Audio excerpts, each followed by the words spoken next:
is the best religion to mankind.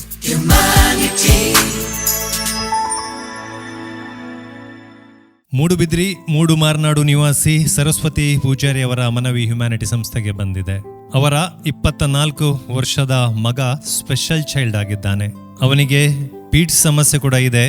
ನಿರಂತರ ಔಷಧಿ ಬೇಕಾಗಿದೆ.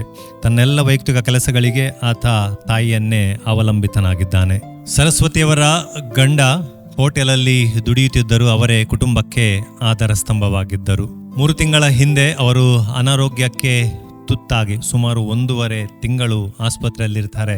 ತಲೆಯ ಶಸ್ತ್ರಚಿಕಿತ್ಸೆ ನಡೆದಿದೆ. ಈಗಾಗಲೇ ಅವರ ಚಿಕಿತ್ಸೆಗೆ ರೂಪಾಯಿ 5 ಲಕ್ಷಕ್ಕೂ ಹೆಚ್ಚು ಖರ್ಚಾಗಿದೆ. ಅವರು ಪ್ರಸ್ತುತ ಬೆಡ್ ರಿಡನ್ ಆಗಿದ್ದಾರೆ.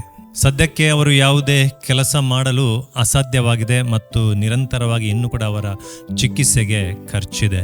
ಸರಸ್ವತಿಯವರು ಬೀಡಿ ಕಟ್ಟಿಕೊಂಡು ಏನಾದರೂ ಸಂಪಾದಿಸಲು ಪ್ರಯತ್ನಿಸುತ್ತಾರೆ. ಎಲ್ಲೂ ಹೊರಗಡೆ ಹೋಗಿ ಅವರಿಗೆ ದುಡಿಯಲು ಕೂಡ ಅಸಾಧ್ಯ. ಯಾಕೆ ಮಗನ ಆರೈಕೆ ಅವರು ಮಾಡಬೇಕಾಗಿದೆ. ಬರೇ 6 ತಿಂಗಳ ಹಿಂದೆ ಕುಟುಂಬಸ್ಥರು ನೀಡಿದ 5 ಸೆನ್ಸ್ ಜಾಗದಲ್ಲಿ ಚಿಕ್ಕದೊಂದು ಮನೆಯನ್ನವರು ಕಟ್ಟಿದ್ದಾರೆ. ಅದಕ್ಕೆ ದಾನಿ ಅವರ ಸಹಕಾರನೂ ಇದೆ, ಕುಟುಂಬಸ್ಥರ ಸಹಕಾರನೂ ಇದೆ. ಆದರೆ ಮನೆ ಕಟ್ಟುವಾಗ ಬ್ಯಾಂಕ್ ಸಾಲ ಈ ಕುಟುಂಬ ಮಾಡಿದೆ. ಆ ಬ್ಯಾಂಕ್ ಸಾಲದ ಹೊರೆ ಕೂಡ ಅವರ ಮೇಲಿದೆ.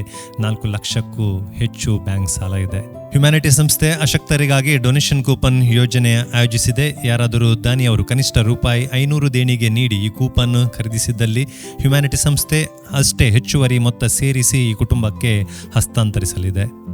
ಶ್ರೀಮತಿ ಲತಾ ದಿವಾಕರ್ ದಂಪತಿ ಪ್ರತಿ ತಿಂಗಳು ಹ್ಯುಮ್ಯಾನಿಟಿ ಸಂಸ್ಥೆಗೆ ರೂಪಾಯಿ 30,000 ದೇಣಿಗೆ ನೀಡುತ್ತಾರೆ. ಈ ತಿಂಗಳ ಅವರ ದೇಣಿಗೆ ಸರಸ್ವತಿಯವರ ಕುಟುಂಬಕ್ಕೆ ನಾವು ಹಸ್ತಾಂತರಿಸಲಿದ್ದೇವೆ. ಈ ಕುಟುಂಬಕ್ಕೆ ಯಾರಾದರೂ ಸಹಾಯಹಸ್ತ ನೀಡುವುದಾದರೆ, ಈ ಕುಟುಂಬದ ಬಗ್ಗೆ ಹೆಚ್ಚಿನ ಮಾಹಿತಿ ಬೇಕಾದಲ್ಲಿ ವಾಟ್ಸಪ್ ಮುಖಾಂತರವೇ ನಮ್ಮನ್ನು ಸಂಪರ್ಕಿಸಲು ವಿನಂತಿ. ನಮ್ಮ ವಾಟ್ಸಪ್ ಸಂಖ್ಯೆ 9480201111.